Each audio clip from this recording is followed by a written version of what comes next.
2025년 새해가 밝았고 우리는 신년 첫 주 예배를 드리고 있습니다. 2025년 교회의 비전은 믿는 것과 아는 일에 하나가 되자 이렇게입니다. 우리 한번 따라해 보시겠습니다. 믿는 것과 아는 일에 하나가 되자. 네. 여러분, 우리 교회가 큰 교회입니까? 작은 교회입니까?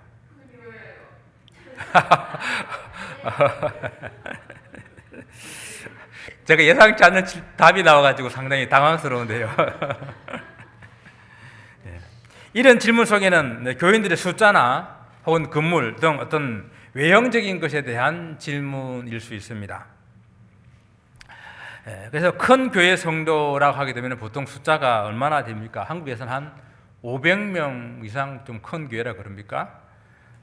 미국에서는 100명도 사실 좀 큰 교회 속에 속할 수 있는데요. 한 300명 이상 되게 300에서 500 되게 되면 중형 교회, 그리고 500에서 한 1000명 넘어서야 하는 큰 대형 교회다 이렇게 이제 부르고 하는데요. 옛날 학교에서 배울 때에 한 목회자가 어느 정도의 교인 숫자면은 가장 좋은가 할 때 한 200~300명이다 이렇게 이제 얘기를 했어요.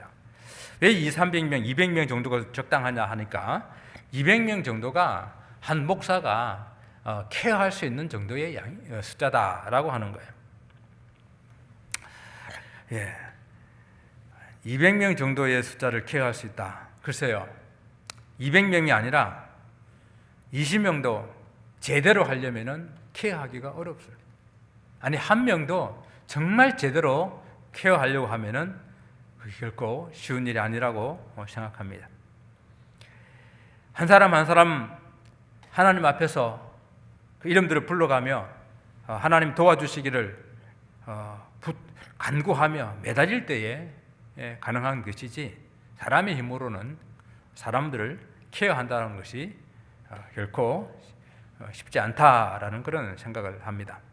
그래서 교회가 크냐 작으냐 그 숫자는 그렇게 사실 중요하지가 않은 것 같습니다. 그래서 제가 다른 질문을 드려보겠습니다. 우리 교회는 좋은 교회입니까? 나쁜 교회입니까? 네. 무슨 기준으로 우리는 좋은 교회, 나쁜 교회를 구분할 수 있습니까? 여러 가지 기준들을 여러분들 아마 가지고 있을 겁니다. 여러 가지 기준들을 가지고 있을 텐데, 근데 많은 사람들이요, 좋은 교회 이렇게 생각하게 될 때에 일단 자기 마음에 들면 좋은 교회라고 생각하는 거예요. 좀 그렇지 않아요? 내 마음에 들어야 좋은 교회 아니에요? 여러분 어느 교회를 딱 갔는데 이 교회 참 좋다, 뭐 찬양이 내 마음에 든다, 목사의 설교가 내 마음에 든다, 성도들의 어떤 그런 밝고 환하고 교제하는 이런 것들이 내 마음에 든다. 내 마음에 들을 때 이게 좋은 교회라고 생각하지 않습니까? 물론 그렇게 생각할 수 있는데 여기는 큰 맹점이 있습니다. 저를 비롯한 사람들의 마음의 기준이 바를 수가 없다는 이야기예요. 그럼에도 불구하고 사람들은 자기 기준에 맞춰서 좋은 교회, 좋지 않은 교회를 이렇게 구분하고, 또 자기 마음에 맞는 교회를 만들려고 이렇게 하고, 또 자기 마음에 맞는 교회를 찾아다니려고 이렇게 하는 그런 모습들을 참 우리들은 가지게 됩니다. 교회에 나오는 목적이 단순한 어떤 교제나 재미나 혹은 뭐 또 일주일 동안 힘들었는데 안식하고 싶다, 쉬고 싶다. 그리고 어떤 분이 일주일 동안 힘들어가지고 좀 쉬고 싶다 그래가지고 어디 교회를 찾아갔는데요, 이제 그런 말을 하고 찾아왔어요. 그래서 그 목사님이 우리 교회는 와서 주무셔도 되니까 그냥 와서 쉬시라고 이렇게 했더니 그분이 완전히 들어누워서 주무시니까 목사님 계속 그분을 쳐다보면서 설교하는데 너무 마음에 부담이 되더라는 거예요. 아니, 아무리 편해도 그렇지. 물론 안식들, 위로들, 이 모든 것들이 교회에 이렇게 좋은 교회의 기준을 이렇게 가질 수 있는지도 모르겠습니다. 물론 이런 것들도 필요하다고 생각합니다. 그러나 교회의 본질적인 목적은 영혼을 구원하여 생명 얻게 하는 것도 있지 않습니까? 그래서 좋은 교회의 기준은 정말 이 교회가 내 영혼을 살려줄 수 있는 교회인가? 정말 이 교회가 내 영혼을 위해서 간절하게 부르짖고 책임질 수 있는 그런 교회인가? 내가 구원받았는지 구원받지 못했는지, 정말 내가 정말 회개하는 그런 삶을 살아가고 있는지를 점검해주고 그렇게 체크해줄 수 있는 그런 교회인가? 정말 생명의 말씀으로 나의 영혼을 먹일 수 있는 그런 교회인가? 그것이 있지 않겠습니까? 그런 관점에서 우리 교회는 정말 좋은 교회인가? 질문해봐야 되고, 2025년 한 해 정말 그런 좋은 교회가 되기 위해서 우리는 애써야 합니다. 여러분, 좋은 병원이 뭡니까? 좋은 병원은 환자들의 병을 잘 낫게 하는 그런 병원 아니겠습니까? 그러기 위해서는 좋은 의사들이 필요하고, 그런데 좋은 의사 한 분만으로 됩니까? 좋은 간호사들, 좀 많은 좋은 스태프들이 같이 있어야만, 그들이 함께 협력하고 함께 해야만 그 좋은 병원이 되는 것이거든요. 좋은 교회도요, 목사도 줘야 되고, 장로님들, 우리 안수 집사님들, 권사님들, 집사님들, 모든 성도님들 한 분 한 분이 서로 협력하고 하나가 될 때에 좋은 교회로 만들어갈 수 있다라고 하는 것입니다. 정말 저는 우리 교회가 좋은 교회가 되기를 원합니다. 그래서 올해 교회 비전을 그런 의미를 가지고 믿는 것과 아는 일에 하나가 되자라고 이렇게 정하게 되었습니다. 사도 바울이 에베소 4장을 통해 가지고 교회가 하나가 되어야 함을 강조하면서 성령이 하나 되게 하신 것을 힘써 지키라라고 권면을 했습니다. 여러분, 하나가 되기가 정말 어렵지만요, 그 하나됨이 깨어지는 것은 너무도 쉬워요. 그래서 힘써 지켜야 한다고 권면하고 있는 것입니다. 또 힘써 지켜라고 권면하는 이유는 누군가가, 그 어떤 세력이 그 하나됨을 깨려고 하는 존재가 있기 때문에 교회의 하나됨을 힘써 지켜야 된다라고 권면하고 있는 거예요. 에베소서에서 강조하고 있는 교회로는 하나된 교회입니다. 성령께서 교회를 한 몸으로 만들어 주셨고, 그 성령이 한 분이시고, 또 우리를 부르신 소망도 하나이고, 주도 한 분이시고, 믿음도 하나요, 세례도 하나요, 하나님도 한 분이시기 때문에 우리는 하나된 그 교회를 이루어 나가야 됩니다. 교회 안에는 여러 직분들을 가진 성도님들이 계세요. 사실 어떤 의미에서는 저는 가끔 교회 안에서 정말 이런 직분이라는 하는 이런 거 다 없애버렸으면 좋겠다. 이거 없이 그냥 다 성도라고 부르는 그런 교회가 됐으면 좋겠다라는 그런 생각할 때가 많아요. 교회 직분은 어떤 사람의 직이나 권위를 나타내거나 어떤 신분의 레벨을 나타내는 표시가 결코 아니지 않습니까? 하나님께서 교회를 이루게 하시고 그 교회에 직분을 주신 목적은 너무도 분명합니다. 성도를 온전하게 하며 봉사의 일을 하게 하며 그들의 몸을 세우게 위해서 교회에 직분을 주셨다라고 하는 것입니다. 자, 세 가지를 기억하십시다. 성도를 온전하게 해요. 나 아닌 다른 성도를 나의 직분으로 온전하게 만들어야 된다는 거예요. 또 그 직분으로 주의 교회를, 다른 성도들을 섬기는, 봉사하는 일을 하게 된다는 거예요. 그래서 그 일로 말미암아 주의 몸된 이 교회를 세워나가는 일, 그것을 하기 위해서 직분, 그 모든 직분을 주셨다고 하는 것을 분명히 우리는 기억해야 됩니다. 오늘 우리가 읽었던 한 성경 본문은 교회의 하나됨을 위해서 보다 본질적으로 하나 되어야 되는 가장 기초 단위인 성도 개개인의 하나됨을 위해서 필요한 그런 말씀인데요, 그것이 바로 내가 믿는 것과 아는 그 일에 하나가 되는 것입니다. 첫째, 우리는 믿는 것에 하나가 되어야 됩니다. 우리 기독교에서 가장 기본이 되는 교리는 무엇입니까? 믿음으로 의에 이른다, 믿음으로 구원에 이른다라고 하는 것입니다. 여기서 우리는 모두가 출발해야 우리 믿음이 하나됨을 이룰 수가 있습니다. 물론 우리는 특히 이제 미국의 교회들은 함께 모였지만은 교단의 색깔들이 많이 다른 사람들이 모여 있어요. 장로교, 침례교, 감리교, 성결교, 하나님의 성회, 많은 그러한 교단들이 모여서 한 교회를 이룰 때가 많이 있습니다. 그런 교단들마다 교리가 조금씩 다르고 강조점이 좀 다르긴 합니다. 그러나 어느 교단도 가장 뺄 수 없는 가장 기본적인 이 교리, 결코 변할 수 없고 나눌 수 없는 최소 단위, 믿음으로 의롭게 된다, 믿음으로 구원을 얻는다는 이 믿음을 우리가 함께 가지고 있을 때에 우리는 하나된 믿음을 가질 수가 있는 것입니다. 그런데 이것보다 더 중요한 것이 있어요. 누구를 믿느냐, 무엇을 믿느냐 하는 것입니다. 세상의 많은 종교들, 심지어 이단이라고 하는 그런 종교들도 믿음을 강조하고 있고 믿음으로 구원을 얻는다고 말하고 있어요.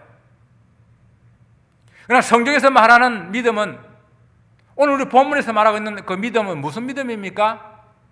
하나님의 아들을 믿는 믿음이에요. 즉 예수께서 하나님의 아들로 이 땅에 육신을 입고 오셔서 바로 저와 여러분의 그리스도, 메시아, 구세주가 되셨다라고 하는 것을 믿는 그 믿음입니다. 하나님의, 우리 믿음 안에 하나님의 아들을 믿는 믿음이 있어야 그 믿음이 온전한 믿음이요, 그 속에 생명이 있는 것입니다. 우리가 많이 성경 공부를 통해서 배웠던 우리 예수님은 온전한 하나님이시요 또 온전한 사람이라고 하는 것을 믿는 믿음. 성경은 분명하게 우리에게 말하고 있는데요, 누가 그리스도를 대적하는 즉 그리스도냐, 쉽게 말하면 어떤 것이 참된 믿음이 아니냐, 하나님의 아들이 육신으로 오신 것을 부인하는 자들, 그들이 적 그리스도라 그랬어요. 그래서 믿음이라고 다 같은 믿음이 아니라고 하는 것입니다. 육신을 입고 이 땅에 오신 예수님, 그분이 하나님의 아들이고 그분이 우리를 구원자가 된다는 이 믿음을 우리가 다 함께 가지고 있을 때에 우리는 믿음으로 하나가 될 수 있습니다. 그리고 둘째는 아는 것에 하나가 되어야 됩니다. 여러분, 아는 것이라고 하게 되면 하나님의 아들에 대한 지식, 그 지식을 말하는 거예요. 하나님과 하나님의 아들에 대한 바른 지식을 갖기 위해서 여러분 뭐가 제일 필요하겠습니까? 하나님의 말씀이 가장 중요한 거예요.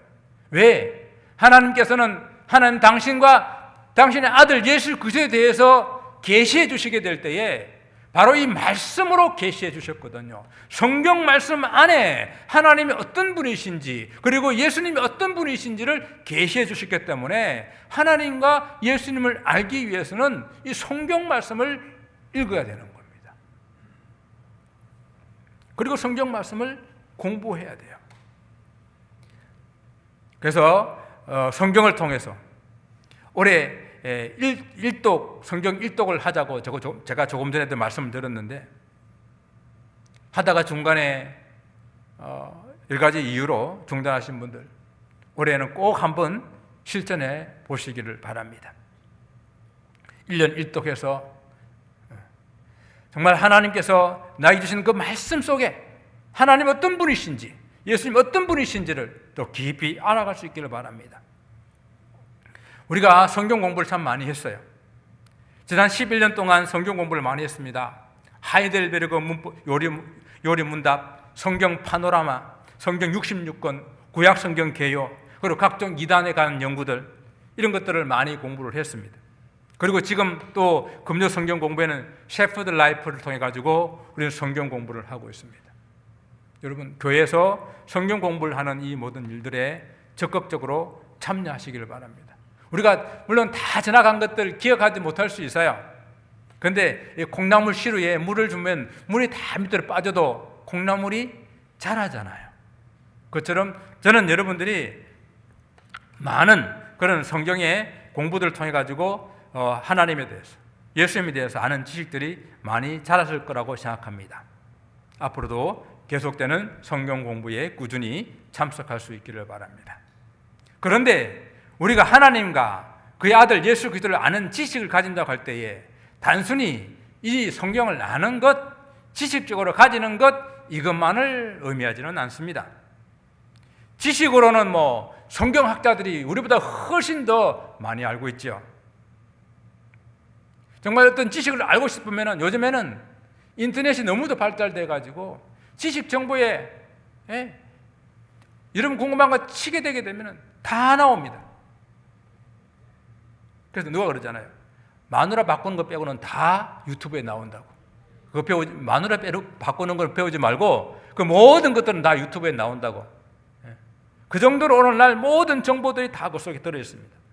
그거 아는 것이, 그래가지고 아는 것을 우리는 안다라고 말하는 것이 아니라는 이야기예요.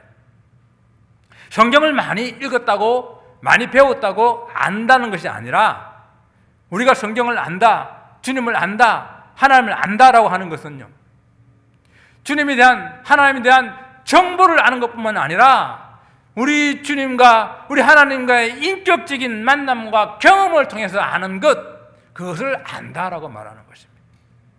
그래서 우리는 이 하나님의 아들을 믿는 것과 아는 것, 이것이 이번 한 해에 절대적으로 저와 여러분 삶 속에 필요한 것으로 믿으시기 바랍니다.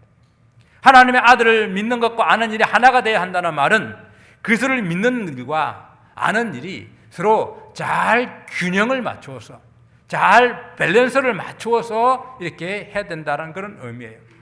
믿음의 연수가 늘어날수록 성경을 아는 지식도 많아지고 또 그것이 깊어져야 된다는 이야기입니다.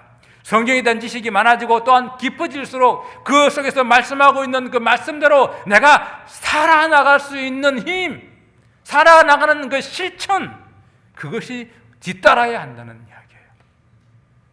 내가 믿고 알게 된 그것을 내 삶에서 실천해 나갈 때에 그때마다 주시는 하나님의 은혜, 그 하나님의 풍성하신 그 은혜를 경험할 수 있는 그런 삶이 되기를 원합니다. 사도 바울은 교회를 보다 잘 이해하도록 하기 위해서 교회를 사람의 몸에다가 비유해서 설명했습니다. 그리스도를 교회의 머리다. 그리고 우리 각 성도들을 그 머리에서 몸으로 지체를 이루고 있는 각 지체들이다라고 말씀을 하고 있어요. 교회를 이렇게 몸에다가 비유했을 때에 그것의 가장 큰 핵심은 무엇인지 아십니까? 그 몸은 생명력을 가지고 자라나야 된다라고 하는 거예요.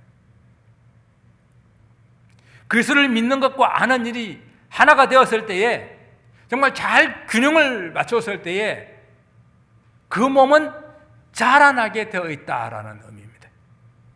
성경에서 이 자라남의 가장 완전하고 온전한 이 모습, 그 모습을 무엇으로 우리에게 제시해 주고 있습니까?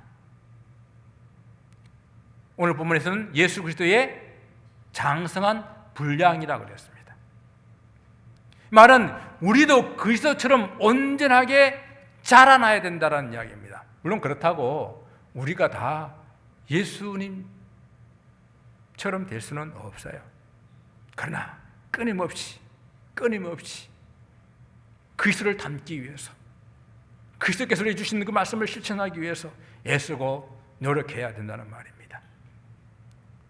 저와 여러분을 예수쟁이, 그리스도인, 크리스천이라고 부르고 있지 않습니까? 이 크리스천이라는 이 말 자체는 그리스도가 나의 주인이다. 헬라적인 그런 의미로서는 그리스도를 닮아가는 사람들이다 라는 그런 의미를 가지고 있다라는 거예요. 올 한 해 정말 내가 그리스도를 닮는 것이 우리의 최고의 목적, 최고의 목표점이 될 수 있기를 바랍니다. 바울이 사람의 몸으로 교회를 설명하면서 이 사람을 두 단계로 나눴어요. 하나는 어린 아이와 그리고 장성한 어른이 바로 그것인데요. 모든 사람이 다 처음에는 어린아이였다가 시간이 지나면서 어른으로 성장하는 것 아니겠습니까? 그것처럼 우리 신앙도 처음 믿기 시작할 때에는 다 영적으로 어린아이였다가 성장하는 것입니다. 누구나 믿음의 어린아이 시절이 있습니다. 믿음의 어린아이 시절 그 자체가 나쁜 것은 절대 아니에요. 그 단계를 누구나 다 거쳐야 되는 과정 속에 있거든요. 그런데 문제는 신앙생활을 한 지 오래 지났음에도 불구하고 여전히 영적으로 어린아이에 머물러 있는 것, 그것이 문제라는 것입니다. 여러분, 영적으로 어린아이일 때에 가지는 특징이 무엇입니까? 그것은 불안정성입니다. 불안한 거예요. 이 불안하다는 것을 오늘 본문에서는 물결과 같이 끊임없이 이리저리 요동치는 모습으로 설명을 했습니다. 야고보서 1장에서도 이 같은 단어를 밀려 요동치다, 그런 뜻으로 번역을 하고 있어요. 어린아이 같은 믿음은요, 끊임없이 요동합니다. 유혹이나 미혹이 흔들려도 요동하고, 고난이나 환난이 찾아와도 이렇게 요동하게 됩니다. 또 다른 말로 하면 좀 변덕스럽다 그럴까요? 언제는 믿음이 좋아가지고 교회를 다 그냥 짊어지고 갈 것처럼 그렇게 하다가 언제 또 그랬는지 그렇게 또 쌩하게 또 있는 그런 우리 변덕스러운 이런 우리의 삶. 사람들이 관계도 마찬가지예요. 정말 어떨 때는 세상의 말로 간이라도 빼어줄 것처럼 그렇게 하다가도 또 어떨 때는 또 쌩하게 또 뭘 잘못했는지도 모르는데 또 쌩하게를 좀 이렇게 요동치지 않는 한결같은 그런 모습이면 좋겠어요. 이런 어린아이들이 그냥 기분에, 자기의 감정에 충동적으로 행동하는 그런 모습들 때문에 이렇게 요동치는 것이거든요. 성도라고 하면은, 영적으로 좀 성숙한다고 한다면은 우리는 이렇게 요동치지 아니하는 한결같은 믿음으로 나아가는 그런 삶이 우리에게 필요한 것입니다. 둘째, 어린아이의 특징은 연약성이에요. 연약하기 때문에 조그마한 미혹과 유혹에 쉽게 속아서 넘어가는 거예요. 제가 이 예를 자주 들게 되는데, 여러분 한국에서도 학교 이렇게 다녔던 분들 기억나세요? 여러분 학교 앞에, 국민학교 앞에 수많은 장사꾼들이 있었던 거 기억나세요? 병든 병아리 파는 사람들, 각종 만년필 파는 사람들, 또 심지어는 그 야바이꾼까지 와가지고 그 코 묻은 돈을 뺏어 가려고 하는 그런 유혹한 장사들이 많았습니다. 그런데 참 잘 넘어가잖아요, 어린아이들은. 여러분 그 병아리 안 사와봤었어요? 병아리 사가지고 많이 죽여봤죠.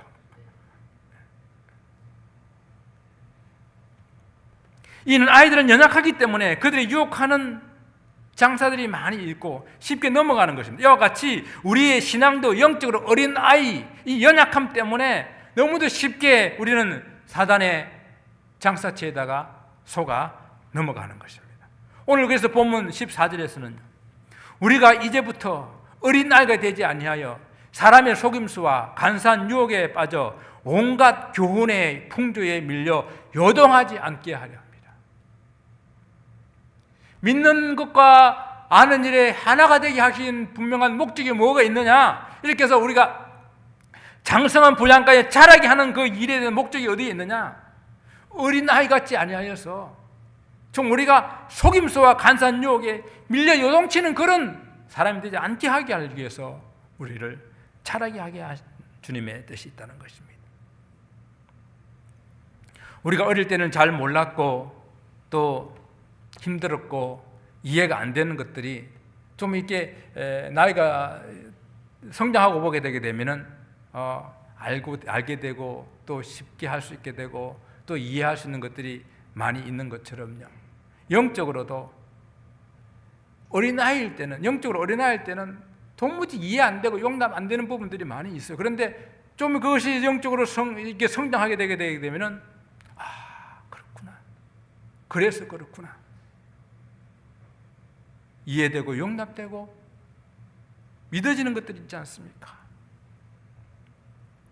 사람의 몸이 성장하는 것도 중요하지만요, 저는 성장하는 것보다 더욱더 중요한 것은 성숙해지는 거라고 생각해요.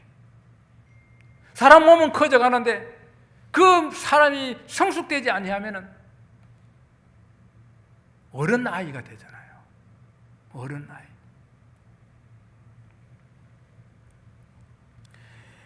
마찬가지입니다.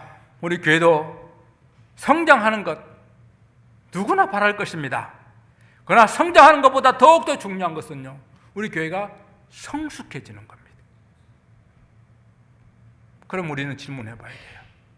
우리 교회는 얼마나 성숙합니까? 제가 오늘 이 본문으로 2013년 금요 성경 공부에 에베소서 성경 강해 때 이 본문에 설교를 했어요.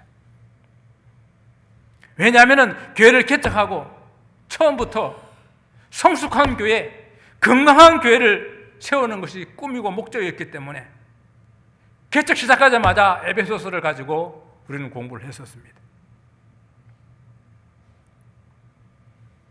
11년이 지난 오늘, 저는 지난 날들을 돌아보면서 저 자신에게도 묻고 있습니다. 나는 얼마나 성숙한 목사가 되었는가? 우리 교회 성도님들은 얼마나 성숙해져 있는가? 여러분들도 스스로에게 질문을 해보시기 바랍니다. 내가 신앙생활을 오늘까지 이렇게 해왔는데 나는 얼마나 성숙한 크리스찬인가? 나는 얼마나 교회를 성숙하게 세우기 위해서 애쓰고 있는가? 저는 성숙한 성도가 된다는 것과 이 된다는 것을 믿는 것과 아는 이 일에 하나가 되는 모습이라 생각하고, 또 성숙한 그런 교회가 된다는 것을 하나님을 아는, 하나님 아들을 믿는 것과 아는 이 일에 하나가 되는 그런 교회가 성숙한 성도요, 성숙한 교회라고 생각합니다. 교회는 곧 여기 모인 여러분 한 분 한 분이 교회이기 때문에 여러분 한 분 한 분이 성숙해지게 되게 되면은 주님 몸된 이 교회가 성숙해질 것입니다.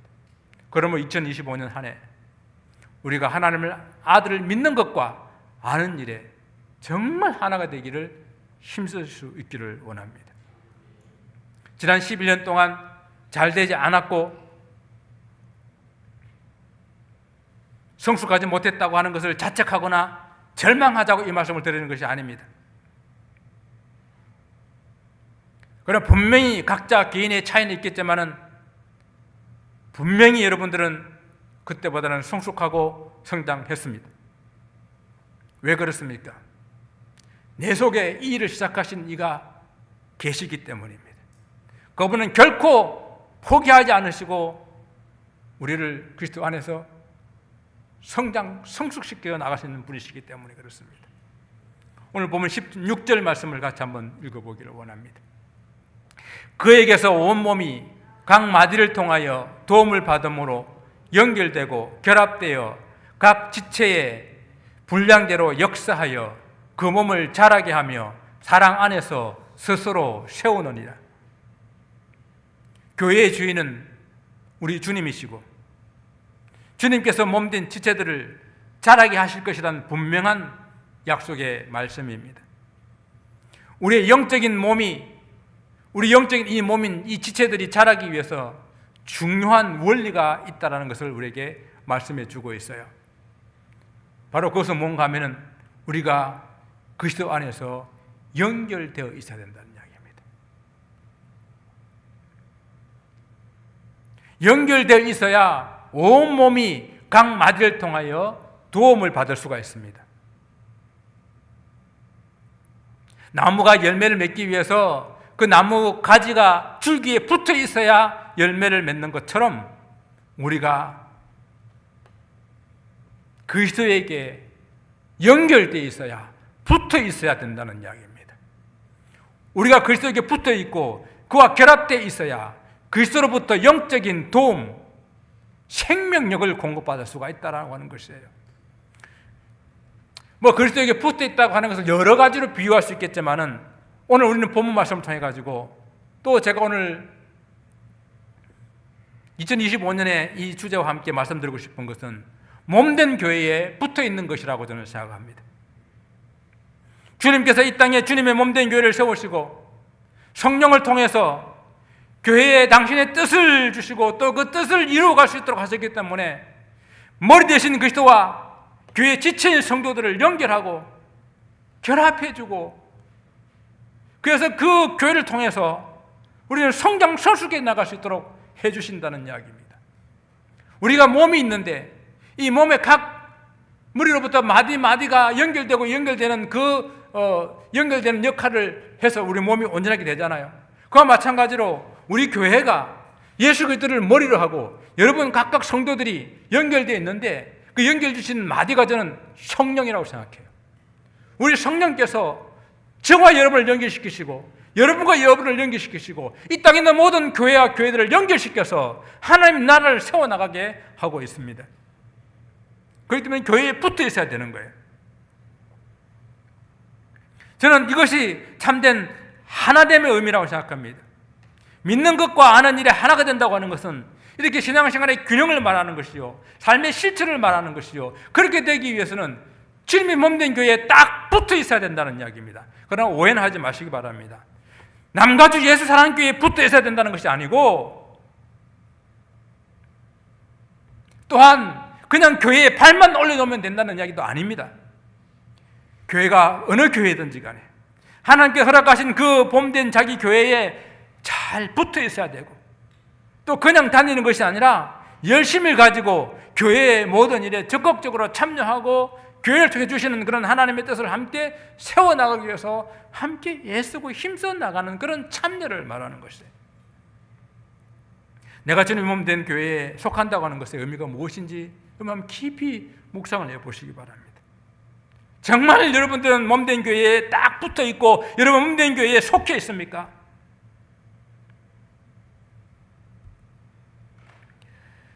이 속해 있는 교회에게 주시는 주님의 큰 뜻이 있고, 그리고 주님께서 그 일을 감당할 때에 주시는 큰 축복이 분명히 있다는 사실을 여러분 믿으시고, 오늘 결론적으로 이와 같이 우리가 그리스도와 연합하기만 하면은 교회는 사랑 안에서 스스로 세워져 간다고 말씀하셨습니다.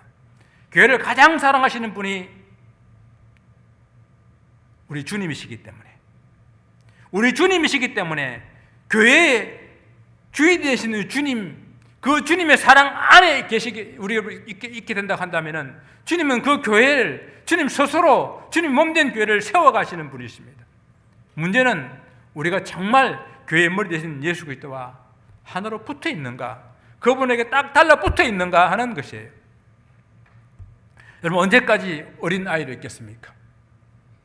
스스로 세워지는 이 교회, 그리스도를 위해서 마음껏 사역하는 그런 교회, 그 교회에 함께 소속되어서 하나님의 아들과 하나님의 아들을 믿는 것과 아는 일에 하나가 되어 정말 점점 성숙해지고 성장해 나가는 그런 여러분들 되시기를 바랍니다. 그리스도와 연합하여 성도 개인이 지체의 분량대로 자라나가시기를 바랍니다. 그래서 이제 우리가 그리스도 안에서 함께 세워져 가고 있는 이 교회를 오늘 2025년에 함께 경험하며 또 우리 개인이 각자에게 주어진 사명들을 잘 감당하여서 축복된 그런 삶이 되시기를 다시 한번 주님 이름으로 축원을 드립니다. 기도하겠습니다.